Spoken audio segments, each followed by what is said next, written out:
Welcome to the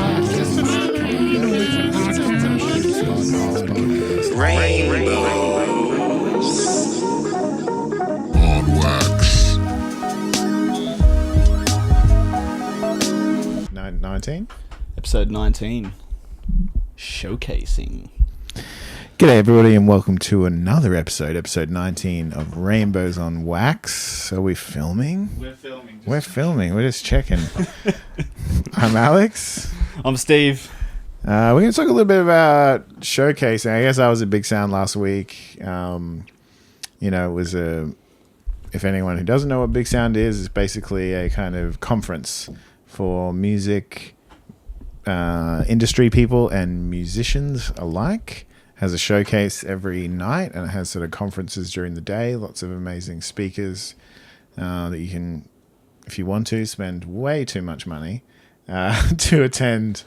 How much is a ticket to Bigsound? It's $800. And that's the conference. That's like the all access pass. That's the all access thing. All your conferences and all your nighttime stuff. But I mean, on top of that, like if you're coming from out of state, you've got flights. Mm-hmm. If you're lucky enough to be here and drive, that's fine. If you don't have anywhere to stay, you've got accommodation as well. So it is an expensive endeavor. Mm-hmm, mm-hmm. If you're wanting to do all the conferencey stuff as well, which I wouldn't say is like super necessary for everybody. Yeah. Like they're interesting. People are going to hang out and just meet people anyway. It's a massive networking event. Yeah, so everyone's hanging out. Like they're all through the valley. It's cool to see the valley kind of, on point. And although it was like, to be honest, not to get too graphic here or anything, but when I got to the valley, I feel like we're in our own little Sunshine Coast bubble up here, just loving life. I got there and it like, the valley smells like piss. That it does. Yeah. Some things won't change, eh? Yeah. There's like this little old lady, like, I don't know if people see these, like, Chinese, I guess, like handing out sort of pamphlets to do with, maybe it's like the Communist Party. I don't know what it is. Like, yeah. But somebody like came up and like hit it out of her hand and was like yelling, like, go back to China and all this sort of stuff.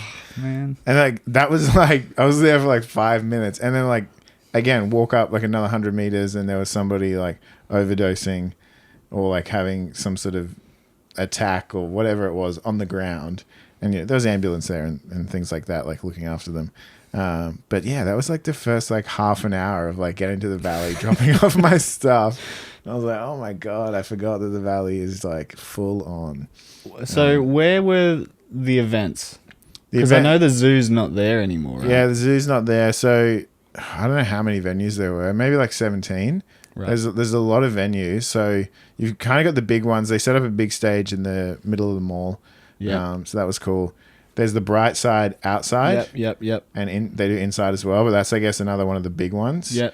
Some of the newer places I went to that I hadn't been before was like Honky Tonks, which was a cool looking bar. Not sure I know that one. Yeah, I hadn't heard of it either. But yeah, really cool, decked out, kind of like a American sort of Western style bar. Cool. There was this one around the corner which was cool as well, which I'm pretty sure kind of holds the more metal and heavy music events. The name I've forgotten. There was one nightclub, Elixir nightclub or something like that. That looked really cool, having like a band like in the middle of the floor in a nightclub. You've got Black Bear Lodge, you got Fortitude Music Hall. True. Yeah. The Outpost, which is basically the upstairs at Fortitude Music Hall. Yep. That was some of the ones. Oh, Rick's Backyard. Oh, yep. As well. That was a cool spot. So they're kind of the venues, and then the Judith Wright Center and Hotel X is where the conferences mostly were running. Then there were sort of after parties and different things like it. You've got the Prince Consort at the back of Prince Consort. That's where they sort of did the mosh ticks, like margaritas. And there was the Secretly group doing a little party upstairs there as well. Kind of all running at the same time. Like, so much going on. Yeah. The gigs are cool, though, because you kind of like, they're half an hour slots with, I guess, like half an hour changeovers. So you can just like cruise to all these different shows, find people in the street. Mm-hmm. Yeah, we're going here. We're checking out this band. Could be something fresh. Like, and yeah, you're literally seeing like a different genre every 15 minutes, every half an hour, depending how fast like you're kind of moving through. But yeah, such awesome talent. And for a week. 3 nights. 3 nights. Yeah, Okay. 3 nights, yeah. People might be going there for a week. They might sort of go there Monday to Friday because there's lots of meetings. You basically got like I think it's like the Pig and Whistle, sort of one of the main spots where some of those very busy industry people, I'm pretty sure, just like plant themselves there. They just sit there and wait for people to come to them. Yeah. Yeah. Yeah. And they've got like a meeting every half an hour. And they're just moving through it all and then partying all night and doing it all again. Yeah. I actually was lucky enough, Marty Court, who I'd probably spoken about before from the Annex, very busy lady. Very, very busy. And I messaged her like the week of the Bigsound. And I was like, Marty, I'd love to see you. Like, if you got time. And she's like, I'm booked out, you know, like, shame on me for like leaving it so late and expecting that I would be able to catch up with her. But anyway, I was at Reverend's Coffee, ran into her. I was like, yeah, Marty, good to see you. Both of our meetings didn't show up. So we ended up hanging out and it was awesome. Cool. And it was so good to see her. She's had, like, the Annex has had one of its best years. I don't know how many, maybe 6, like, #1 albums. Wow. Maybe more. I could be wrong on that, but that 6 is a lot anyway. Yeah. You know, they've been looking after Royal Otis and all sorts of like really amazing bands that are not only like hitting big here in Australia, but the rest of the world. So yeah, big shout out to Marty. She's awesome, you know, and I always tell anyone if they're looking for that label services thing to go and check out the Annex. Yeah. There you go. Hot tip. Yeah. I saw that cool band, which I was just saying before, reminded me of your band, the Lipsticks. Shout out Lips, because the Bel Air Lip Bombs, that was probably like, I don't know, there was so much cool stuff. I don't want to say anything was like better than anything else, but I just had no idea who they were. And just like, I think they were playing in Rick's backyard and I was like, wow, these guys are awesome. From Frankston, I think, in Melbourne. And yeah, straight away, like next day I was like looking them up and listening to that's the such a tunes. vibe when you can just like go somewhere and just be like so blessed with what's happening in front of you and not know what is gonna happen. Yeah. Like just so surprised by a cool artist or outfit. Yeah. That's right. And I think that's like what Bigsound kind of should be and is. Like, although it's cool to like go and see your friends play, you know, but hopefully if they're your friends, you've already seen them a whole bunch of times because you support their music.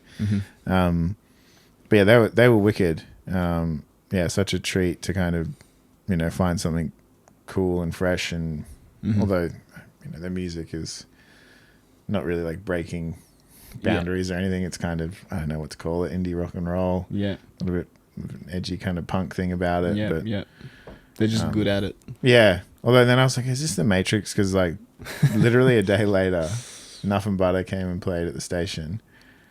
And one of them had a Bel Air Lip Bombs shirt on. You know how it's like when you start noticing something, you start seeing it everywhere. Yeah. I was like, alchemy. I think they call that. Like, what's going on here? Like, I thought these guys were like really unknown. Something that's always been there. Yeah, it must be like, or someone's just like onto the cool stuff way before I am. But yeah, you keep those people in your life. I know, right? Yeah. I always say that. I was actually texting a buddy of mine the other day, like, what have you been listening to? Yeah. I just been listening to like same thing, and I was like, here's some new bands, like check them out. One new band I found, which aren't like super new, but is this band called Hot Mulligan. I've heard that name. Yeah. I don't think I've checked them out though. No, they're cool, like Midwestern emo. Yeah. And I think I actually heard about them from like watching a TikTok of probably like a similar American thing to what we do here, but they kind of maybe more just delve into like their genre of music. Like it's kind of, I think it's more like genre specific podcast. Yeah, they were like, man, you got to check out Hot Mulligan. They're like kind of reviving that early 2000s sound and doing it really well. And they are. It's that emo screamo thing. And yeah, they've been around for a few years. I think like 2020. But in saying that, like that's still super fresh for that sound because that sound is like 20 years old now. Yeah. Yeah. So I was like, dude, check out Hot Mulligan. Like if you're listening to like pop punk or something, this is maybe underground version of that. Sum 41 or whatever. Yeah. He's still listening to. They're touring. Sum 41. That's true. They are. Yeah. Yeah. I think I was looking at Good Things Festival, right? Yeah. Yeah. With Korn. Yeah, Korn. Be pretty fun. It'd be a fun festival. Sum 41, yeah. They'd be fun to see. Just 3/4 pants. Yeah. Skate shoes with the high socks. I mean, I got my Let's Dickies go. back on. Yeah, you're halfway there, bro. Yeah, I'm almost there. Sick. So, yeah, I don't know. We were going to talk a bit about showcasing. Like, Yeah. showcasing music, you know, is... I think Bigsound is probably, like, the best and the worst shows. Yeah. Like, you are playing to an audience of industry and musicians. Mm-hmm. Like, maybe the hardest crowd to play for. Mm-hmm. One thing I will say is, like a lot of people talk during the sets. It's kind of like a natural thing. Yeah. I guess if you're close enough to, like, the stage, like, it's too loud to talk anyway. So the people kind of at the front don't really talk, and they might just be more like regular punters or musos who are there to support. But at the back of a lot of the crowds, like, it's really chatter. Mm-hmm. But I assume and hope they're kind of talking about the band and how good they are and how much they want to give them money and support them and help them and stuff like that. That's what you're thinking on stage when you're watching these people chat, right? But some venues you can definitely, like, hear it. Like, I think, like, it's maybe a little harder to, like, engage. And at a showcase, it's like, well, you're wanting to do your best performance because you want to impress whoever you've invited to the show. But it might not be that, like, regular crowd that you're used to. That's like people getting psyched up for your tunes, drunk, dancing, all that sort of stuff. Everyone's definitely drunk, whether or not they're dancing. It's the music industry. I know, right? They were dead set, like, starting at like 2:00. I think that margarita thing was like 2:00, and it was just free margaritas. What? Yeah, for like all. No these wonder it's people. $800 a ticket. Right. Well, well, I don't know if that was even put on by Bigsound. But anyway, regardless, like, there's a lot of these events where they can definitely handle themselves. Lucky I don't drink, or else I wouldn't have been, like, getting up in the morning at all. I was struggling still, and I was going to bed at probably 1 a.m. after drinking 2 Pepsi Max. But no, it's cool. Yeah, I'd say, like, that's one thing I guess to be aware of is, like, don't sort of, I guess, be offended or, like, worried if, you know, people are chatting. It's a good tip. I'd say another thing is, like, being prepped, like, weeks in advance. Like, if you're really wanting someone to come to your show or you want to meet somebody, some of these, like, really cool people are, like, really busy and, you know, again, like, we can't judge people for their time. They may only want to meet some people or, you know, do all their meetings in a couple of hours. Like, they're only human. I don't know if, like, I could sit and do, like, 8 hours of meetings, like, just blow my brains out. So, you know, just being aware of that, like, and seeing who you might want to meet. So I'd say as an artist or as a younger artist, like, you would, I guess, like, wanting to meet promoters, like booking agents, managers, record labels, publishers, music sync people, music supervisors, grant writers, you know, people to help you get funding, like, anyone who's kind of can help build your awareness and, I guess, knowledge of running an independent music career, or, you know, signing to a major label or an independent label. Like, generally they're all going to be there, or they're going to have some sort of representation there. Even a lot of the American companies are coming over. Radio. There's a guy I always see, like, he's always at, like, every gig. I think it's from this group called Planetary Group. His name's Adam. He's this big guy, big American dude, like, big, loud American voice. But yeah, he services a lot of college radio in America. So you can do, like, campaigns with him. And I don't know if anyone knows this, but American radio is very different to Australian radio. Yeah. So, like, college radio is massive for one. It's not like community radio. No. Where it's span across all the smaller towns and stuff, regional, for example. Yeah, with probably quite small listenership here. And then you've got our sort of big commercial radio stations, which, you know, I'm sure there's statistics out there. Maybe they've changed now, but I remember it being, like, really low percentage of Australian music. It's like 5% or something. Compared to American music. They're also generally a part of, like, a bigger corporation like iHeartRadio or something like that. So they're playlisting is all being decided by one group. And that means like every like commercial radio in Australia is playing the same stuff. Like they're not sort of independently curating their own playlists. And that is the case in America. Yeah. College radio all the way to like the big ones like KEXP or KCRW. The DJs, I believe on most accounts, are still really have a big hand in programming radio. So that if they like your song, you know, there's a good chance you're going to get some cool radio play and support over there. I've heard really massive things about college radio as well. Yeah. Like, I think some projects that I've been in, like that was a huge aim for us, just trying to pitch to those outlets all the time. And like, if you get a placement, like that's high rotation in a big community straight away. Like, you know, it's big great. listenership. Big listenership. So yeah, I believe it is. I don't know if it is Adam, but the Planetary Group is a great way to start. It's not even that expensive. Like, I don't know how much his campaigns are, but they're not too crazy. And yeah, it does get like pitched to, I don't know, it's like 3,000 or something. There's a lot. There's a lot over there. So yeah, definitely something to kind of think about. I know like radio these days like can feel like a bit of a lost cause. Even Triple J can sort of be like, well, what's really going to happen from getting played on Triple J, aside from just it's cool to get a spin on radio. But yeah, it might be a like total cool thing for you and your band and your career. Also, just like there's so many genres, specific radio stations over there. So if you're feeling like out of place here, like, oh, no one's playing. But all different times of the day too. Yeah. Like early mornings, late afternoon, like all that stuff. Like there's something for everyone in that sense. Yeah. KXP like still has like massive amount of world music. Yeah. It's like very different styles of stuff. You can still see it obviously on their YouTube and things, like all the way to country, to punk. Like they play everything. They're really interested in it too. And when you hear a lot of these presenters talk about it, like they really love it.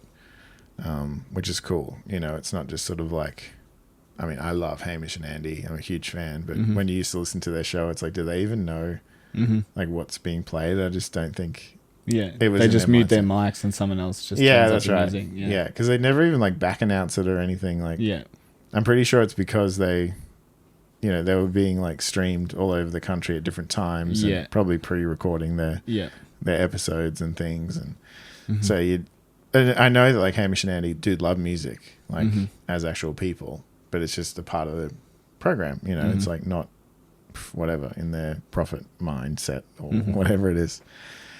But yeah, you've never been to Bigsound? I've never been to Bigsound. Yeah. I know, it's crazy.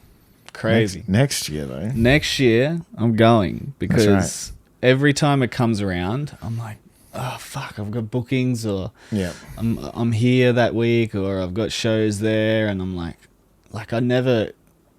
I'm getting better at my planning, I promise. That's what we all look to musicians for, is planning. I'm going to do it right now. When's Bigsound next year? Do you I have no idea. I'm going to Google it. Right now, I don't know. If you're watching this, do what I'm doing and put that shit in your calendar for next year. Put it in your calendar. Bigsound. I think it's important. It's really fun too. Like it's such a great hang. Yeah. With and just getting introduced to so many different people. I think as a producer too, like you can obviously scope out cool bands for one. You know, hopefully that's where everyone's mind is not just like which part of the industry do I want to connect with. But actually like, that's a dope band. I'd love to work with them. I'd love to write with them, like to produce them.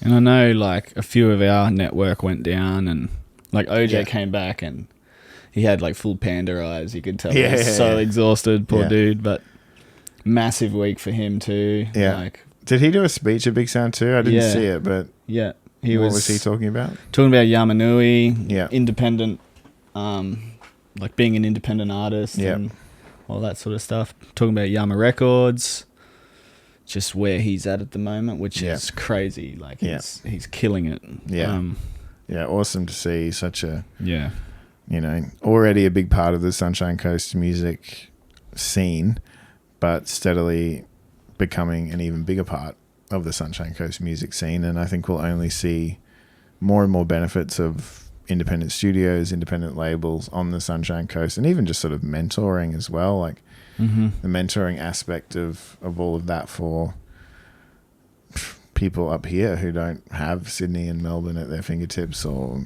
LA or New York or London. So there's no dates announced yet.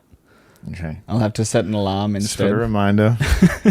Sign up to the thing. Set an alarm with me, ladies and gentlemen. I ran into Vivian Mellish as well from Gyrostream. Yeah. Yeah, so Sick.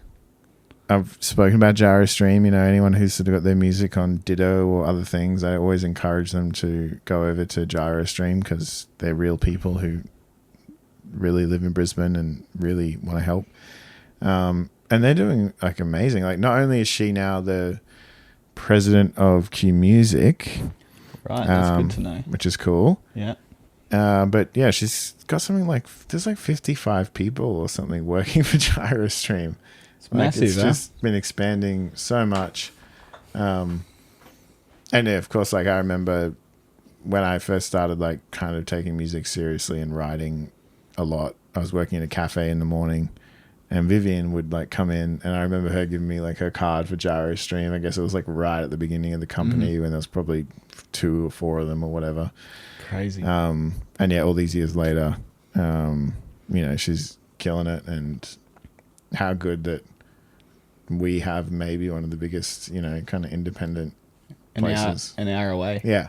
And that's one thing to consider too if you're an independent artist. Gyrostream's really good because, like, I know they work closely with a lot of independent labels. So if you do release through them and then you get signed, they'll hand over metrics. Yeah. Like they'll allow labels and stuff to dive deep into the back end of your release and basically help you measure that shit. You know?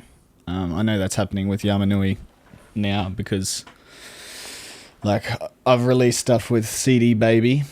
Yeah. And CD Baby is like another massive machine. We got a sync placement for one of my old projects, and CD Baby, it wasn't a person halting it, but it was the machine literally stopping the project from getting released because there was no approval. When I'm like trying to like reach out to some human to be like, I approve this, like I'm representing this project, like please make sure this movie goes ahead. It held it for 6 weeks, man. Yeah. And like, cause the song wasn't like, it didn't have that approval, so. Did it get on there in the end? Yeah. Oh, after like lucky. many back and forth emails trying to get onto a human about it. Yeah. You won't have that issue with Gyrostream. You'll just like it'll They be got really good people, really smart people. Yes. Yeah. And it's still like a similar price. Like it's not even No. a crazy difference in price to. They're all very competitive now. I think, like, we're going a bit off topic, but I literally had this on a phone call the other day about distribution. Someone wants to, like, if you're an artist that wants to distribute your music independently but consistently, like, look at those subscription-based ones, because if you're having to pay a one-off fee every time you put a song out, it's going to be so expensive. Yeah. If you just have a yearly subscription, it's like you just release unlimitedly. Yeah. You know, I think Gyrostream does that. I think TuneCore does that. Yeah. United Masters does that. So they're ones to look at if you wanted to do like monthly releases or, you know, whatever. Yeah, Even for a year will warrant a better price than, you know, one-off payments through CD Baby and that sort of thing. Yeah. So. Yeah, that's true. I didn't think about that if you were releasing like a lot of music. Yeah. Yeah. I ran into a guy, I think, who works for Gyrostream, and he was saying like instrumental music is like the catalog he's handling. And there's something silly, like 120 million streams on the catalog every month. What kind of instrumentals? Just anything. Anything instrumental, yeah. All right. I didn't get into like too much detail or anything. I wasn't like, what's going on here? 120 million streams. But yeah, he's like, it's just bonkers. Like, how many people are listening to instrumental stuff? I guess it could be like a lot of that mindful music. And, but who knows? It could be also just chill music or groovy music. 120 million streams just on instrumentals. That's so interesting. Yeah, I don't know how many, like, if it's 120 million songs getting one stream a month. No, that's still that's a huge fraction. Yeah, it's a lot. Yeah, it's a lot. It's cool to like hear that side of it's doing really well too. Mm-hmm. You know, of course it is. Like, yeah, there's a lot of people I know, like even Corby, like he listens to so much instrumental music. I think he can just get a bit overwhelmed listening to like singers all the time, or if you're working on songs and singing a lot, probably like, I'd like to listen to some music, but like to have a break from melodies, some words. Fair enough too. You know, like totally. Yeah, he loves all that stuff. Like plenty of people I know, like solely, like that's their kind of go-to favorite music. I guess back to showcases, like you know, getting ready for it. Like you want it to kind of be your best performance as much as it can be a daunting one with so many musicians and industry folk in there, but do your best to like turn that off and just make it like any other show. Inviting people that you would like to come along. I know when you do sign up for Bigsound, if you're an artist or a delegate, you can see who's coming. Like some people might not like allow that. I think you opt in to be like, like you can let people know that I'm there. And then, you know, you'll see their email address and you can say, hey, I'm this band, whatever. We're doing a showcase at this one, and it's quite easy for them to like put it in their little Bigsound diary app thing, to get a little reminder to go and check you out. Or you can, you know, request a meeting with them. That's pretty cool that they allow you to do that. Yeah, pretty well. Everyone, like, I don't think many people would kind of opt out of that. Most people are pretty cool with it because, like, worst case scenario is like they don't reply to your email. You know, big whoop. Or they book out. Yeah, that's right. You know, or like they're completely booked best out. and worst case scenario. Yeah, like crazy. Yeah. So, you know, as a producer, I think, you know, you could go there and essentially kind of meet similar people, but also meeting bands. Like, I guess bands could meet bands too, like doing shows together and stuff, and just seeing if there's a vibe there. A great way to sort of, I guess, know that these bands are like serious enough to like be playing at Bigsound. Maybe they're like starting to dip their toe into the industry, so that means like they can have enough money to like afford to make a record. You get to see them like at a showcase, and like if they're from Sydney or Melbourne or somewhere else where it's not as easy to be like, all right, I like this band, I'd like to see them, let's book $500 flights and exactly, you know, go to Melbourne on a whim. That might not turn into anything anyway.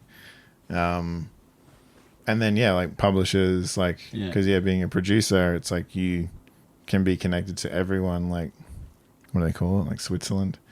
You know, you don't need any alliances to any particular publisher, any particular label, manager, anything like that. You can work for anyone, you know, because generally it's like, well, I'd say not all of them. A lot of producers maybe tend to find a little bit leaning towards a genre. Yeah. You might have your favorites that you're really good at, you know. And in that case, like, you can't necessarily just work for one label who signs, you know, all I didn't know that about stuff. Switzerland, like where it's like a super freedom of... Yeah, like they don't take sides. Yeah. Yeah. I've heard it a couple of times. Is it taking sides though? Nah, it's not taking sides. It's more like... Well, you know, because you're like, I work for I work for Sony, I work for Warner, I work for Universal. Like, there might be exclusivity around contracts and yeah, exactly. So as a producer, you don't want that. Like, you don't want to just be kind of locked in to like only work with one company's artists, because, you know, you might find that like, oh, I'm like really enjoying working with like rock bands, and rock bands are starting to like take off, so like every label wants to snatch up as many rock bands as they can, and then you're only working with the few that the label that you work for gets. Did you notice any trends like that from your week there? Like as in styles of music or any I'd say like any common denominators? There's definitely like the cool kids. I ran into like Ian Hogue from Powderfinger. Yeah. And he was with a couple of people like, we're going to go see Armlock. and I had not heard of this band. Mm-hmm. They're playing at the Outpost, and I was like, who are they? And someone was there, was like, oh, it's like your favorite band's favorite band. Okay. And I was like, okay, cool. So we went up, and there was like packed full of people.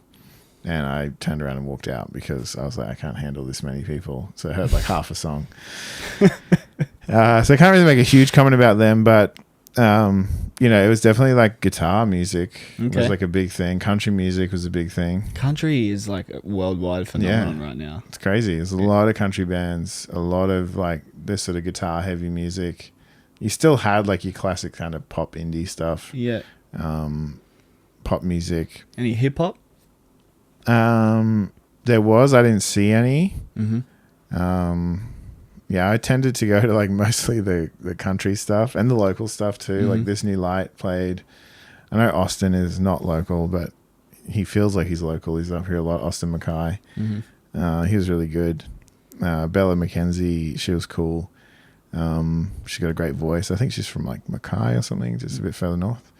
A lot of like that kind of cool new country stuff. And then I did notice like the IOU, which is another record label. Yep. At their party was like the Bel Air Lip Bombs, Arm Lock, Dust. I think they were kind of like the cool bands. Yeah. Which I'm feeling like, and I could be totally wrong, they could all be from different places, but I feel like they're all like from Melbourne. Right. And to be honest, like I haven't heard like much like music kind of coming from Melbourne in ages. Mm-hmm. Like and really kind of like becoming a thing. Like Brisbane's had its moments, and Perth and Sydney, and Melbourne obviously has in the past, but it's been quiet. You're right, it has been quiet. And now suddenly it's like, okay, there's this cool kind of like indie it was like the King Gizzard, Murlocs, even like Mild King Life. aren't they from like Adelaide or something? Nah, King Gizzard, Melbourne. Oh, Melbourne. Okay, I'm pretty sure. Obviously you got Tame Impala out of Perth. Yeah. Royal Otis I think are from Sydney. A lot of cool Sydney bands, and then a lot of like regional acts as well, that I guess eventually make a major city like their home, but plenty of cool regional stuff. And for some reason I just hadn't heard heaps out of Melbourne. But anyway, there's obviously some cool stuff. They, I think, were like the ones to watch. What about First Nations acts? I don't know. I think I got there after they did the sort of Welcome to Country of that. They always have like a big First Nations representation. The funny thing is, like, actually, when I got back, we had Like a Boss festival at the station, right? Which was basically all First Nations, and then Islanders. Yeah, that was it. Yeah. Like 9, because I didn't see any hip hop in Brisbane at Bigsound, but I'm so obscure. I missed that actually. Like a Boss, it was wild. We had a show on, so that's why I missed that one. But on Friday. Oh no, it was Saturday. What was on Friday?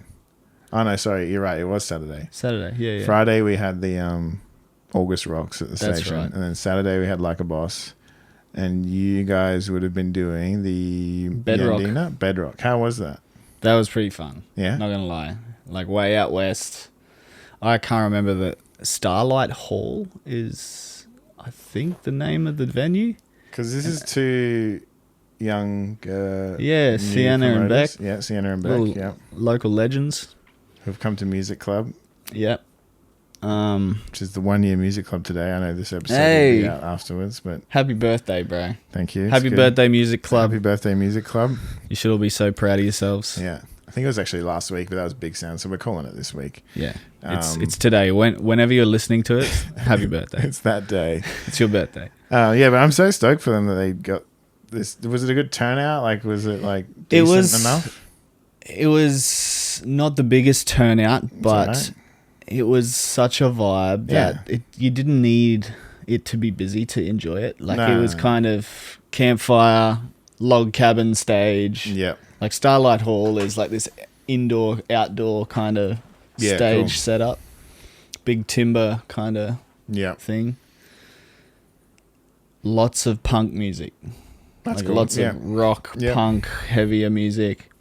Well, then Nothing Butter's played. And Nothing Butter, Pity Vincent. The Drop Beers. Oh, yeah.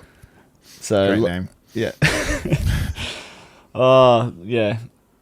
I won't go into the Drop Beers, but those guys really don't like our government. Okay, fair enough. Lots to say. Lots to say. That's cool. But That's punk. so good. So much fun. Yeah. So enjoyable. Well, that's good. Free Hopefully camping. They do more of this. Hopefully they didn't lose any money. I think it was a little bit of a loss, but it's enough to keep That's the cool. idea flowing, you know. Yeah. No, that's really cool. No reception. Yeah. Like, really good for that, you know. Yeah, yeah. In the just turn moment. off. In the moment kind of Yeah. rock and roll show, which was sick. Which I guess was the opposite of my Like a Boss. Phones out, like filming everything. Dude, it was wild. Hey, it was like hip hop on hip hop. I think there was like maybe 100 people backstage. Whoa. Yeah, because it's like, you know, indigenous mob, like family is important. It's like family come backstage. 100 people in the green room, man. Yeah, like the tiny little green rooms we have, and obviously there was a lot of acts. Mm-hmm.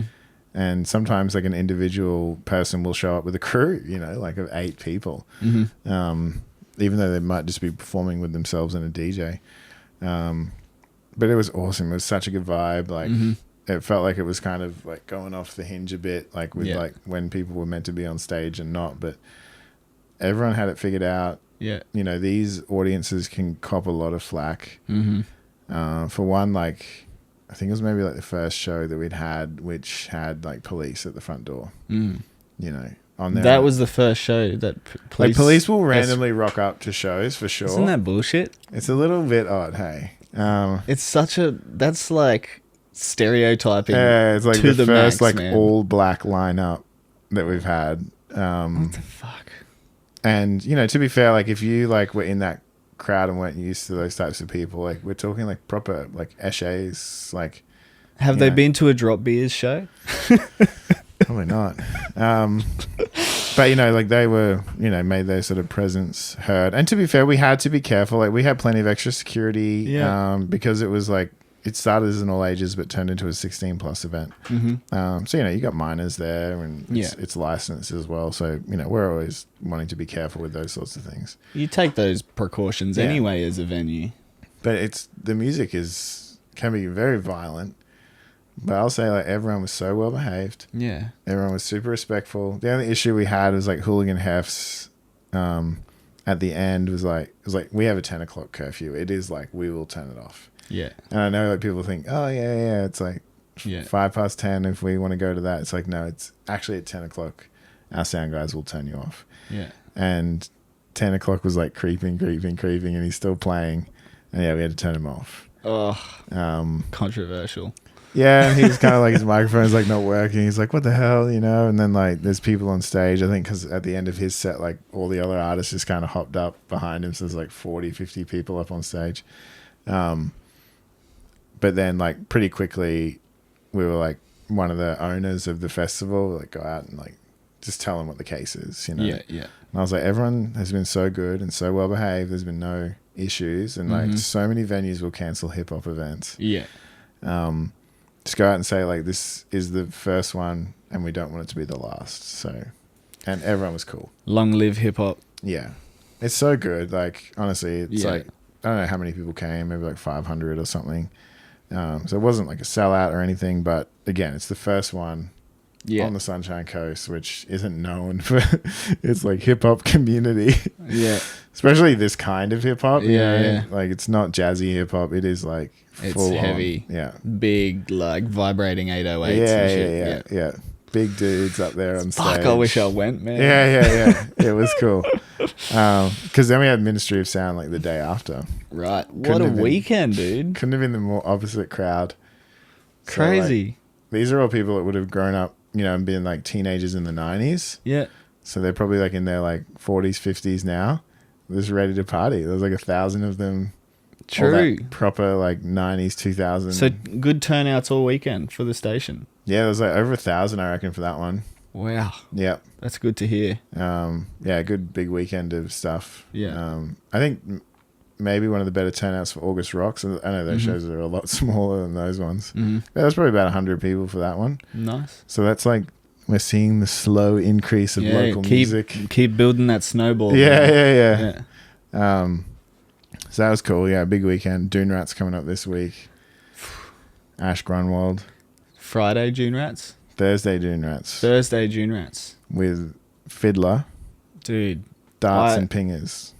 Man, And they're so bands, not things that I take. before, when June Rats were coming up, I saw Fiddler, June Rats and Apes Oh, yeah. down in Oxford Art Factory in Sydney. And, dude, amazing. Like, June Rats were that drunk that the first 3 songs were just like, you can't understand what the fuck's going on. Yeah. But then they come together and they found their way. Yeah. They did it.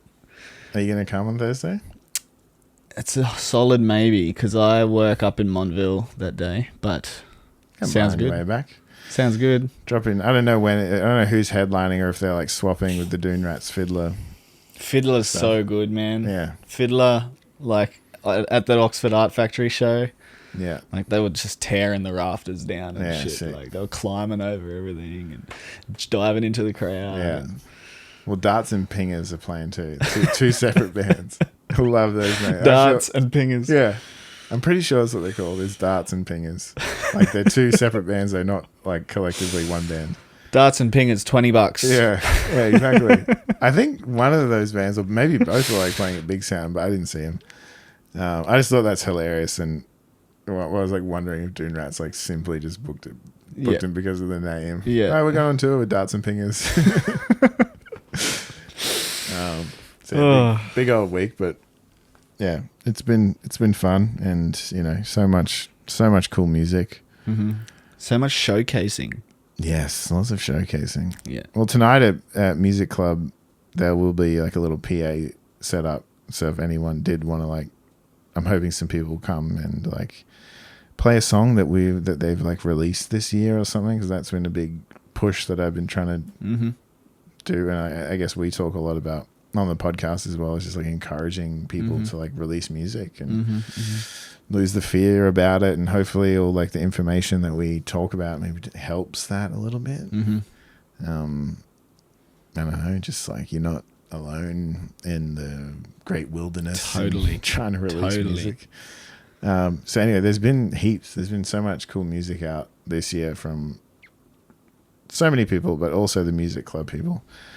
So yeah, I'm hoping tonight, like a couple of them will get up and give us a little tune. It's meant to just be a bit of a catch-up celebration and pat yourselves on the back for a year of trying. A year of doing the thing, doing what you love. Yeah, exactly. Yeah, it's cool. Yeah. I'm real stoked for everyone who's been a part of it all. Stoked for everyone listening to this too. Like, I've had a bit of feedback. This is episode 19, guys.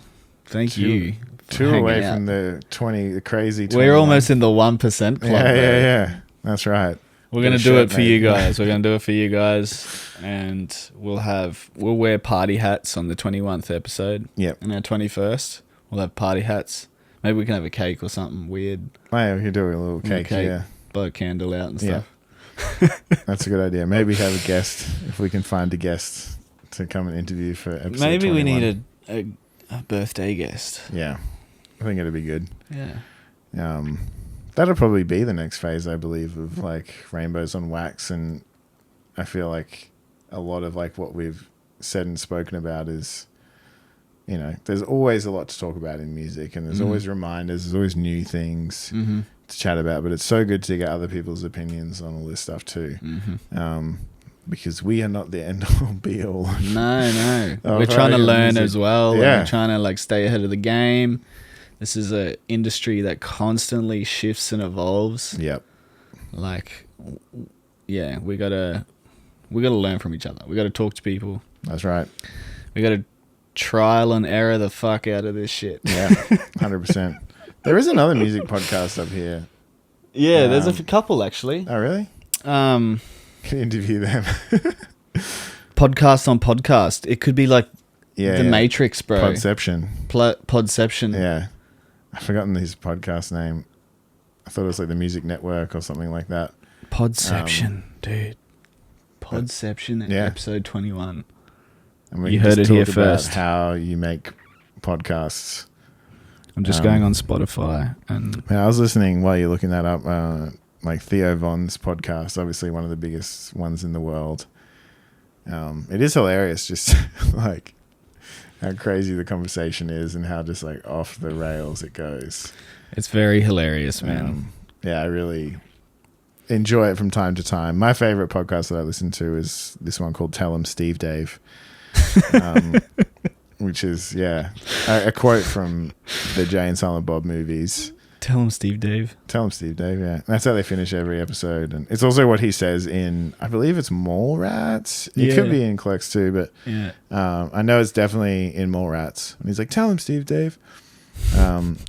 And if anyone knows those movies, it's there's a kind of a famous quote from Jay in those movies where he says like, oh man, that dude was faster than Walt Flanagan's dog.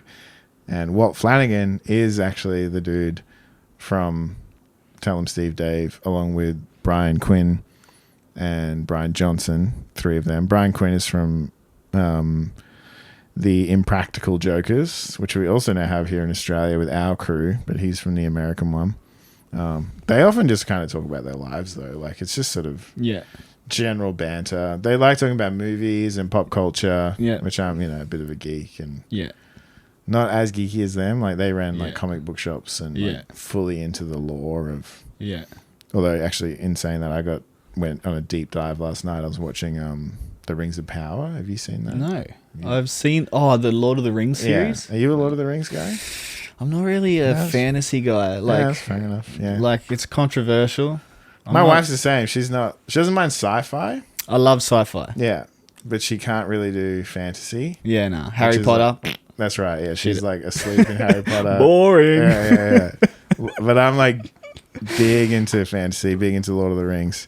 And so is my mom. We're staying with my mom right now. Yeah. So I was like, yes, like we'll go out and like we'll watch some Rings of Power. And I'm like into like the Wikipedias. Yeah. Like, who's this person connected to and who's all this? Because anyway, we're just more chatting, and like Tolkien is an interesting creative. Yeah. Probably, even if you're not interested in fantasy, if you're just interested in creativity, someone who is like cool to check out. Like, he invented a language. Yeah.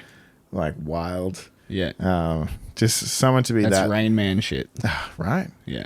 And so we were just kind of talking about it, and I feel like it does kind of cross over a little bit into music too and creativity. It's like you can kind of tell, and there is like scholars who obviously write about his work, and I guess like draw comparisons to where he might have found inspiration. And I think a lot of it is like Catholicism, but also like the ancient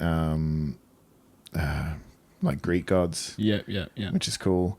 Obviously from the war that he probably lived through, and it just got me thinking. I was like, oh, well, are people like still kind of doing this? Like, these are tried and tested stories that have been around forever. Like, especially like the Bible. Like, even just the Christian Bible is what, 2,000 years old.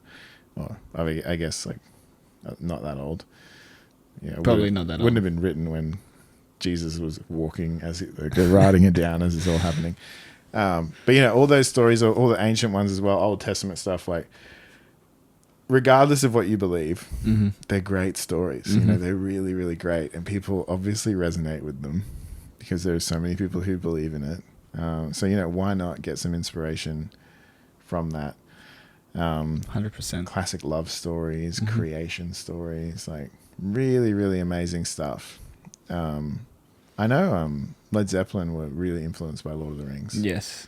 So an artist I'm working with at the moment, Sam Osmond, loves like all of that medieval shit. You know, like he's using those kind of metaphors to tell his own story about mental health and whatever struggles he has in his relationships and whatnot. But he's like the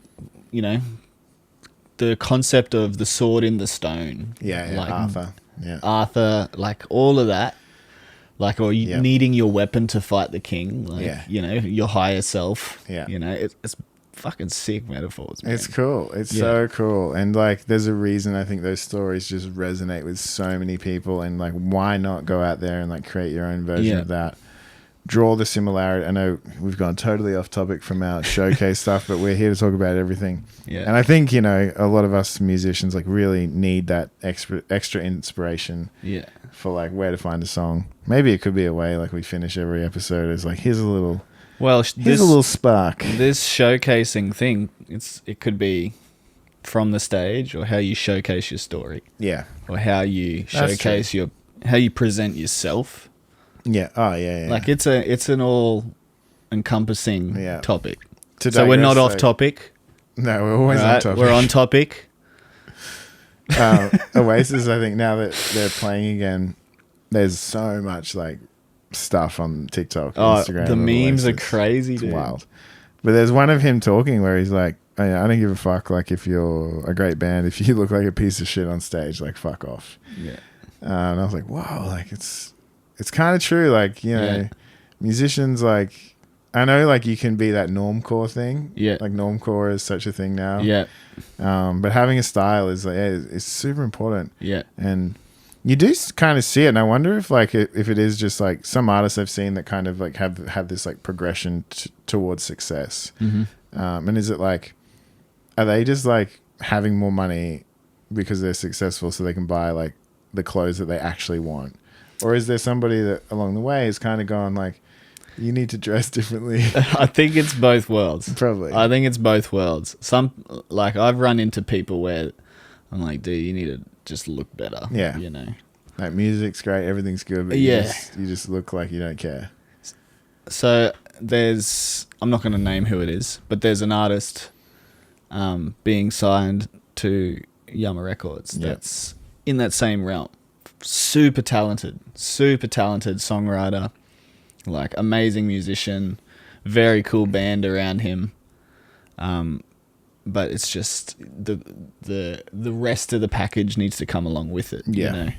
It's about selling that ticket as a whole and selling this concept of not just the music but the visual sense as well. Yeah. So it's definitely important now, I think.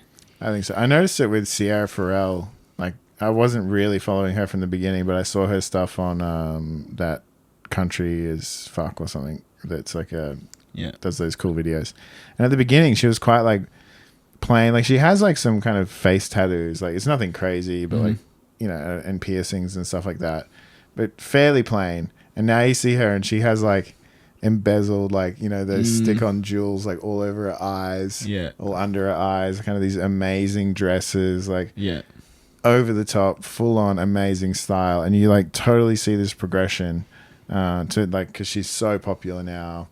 And yeah, that was sort of what I was like, is this like just kind of a natural thing? And I know like if your style is like black jeans, black shirt, you know, tried and tested, I always think to some people too, I'm like, that's probably just what you should wear. Like it's so easy. Converse, like such an easy shoe to just get away with. Like you don't need to like worry too much. They'll always be a cool shoe. Coolest in my world. Yeah. I'd say the only thing is like buy black ones or white ones unless you know something about style. Then you can start picking colors. What are you saying about my purple shoes? Well, they're bro? cool. No, they're good. But you know a thing or two, so like you're allowed to. I appreciate that. Whereas I feel like if some people are like, I'm gonna get like, I don't know, Hello Kitty ones and like or something, it's like maybe that's not your style. Like you're kind of making dark, sad music. Styling's definitely a big thing. Like you got to look good. Especially at a showcase, look the part. Don't be afraid to look the part too. Don't think it's like, oh, I don't want to do that because like David Bowie would be a prime example, man. Every single album had a different Bowie. Yeah. Like if you think about his discography and his evolution as an artist, so different every single time. Exactly. Like you put the two Bowies together, you'd be like, what the fuck? Yeah. Imagine his like wardrobe. Dude, it'd be bigger than this house. Yeah. Yeah.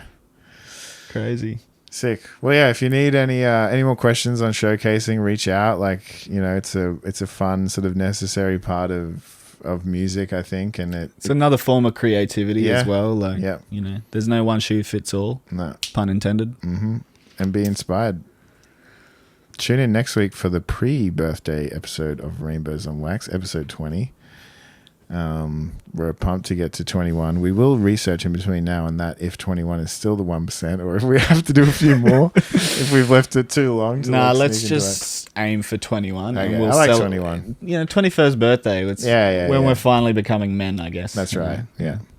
Cool. Appreciate it, guys. Thank you. Bye. Rainbow.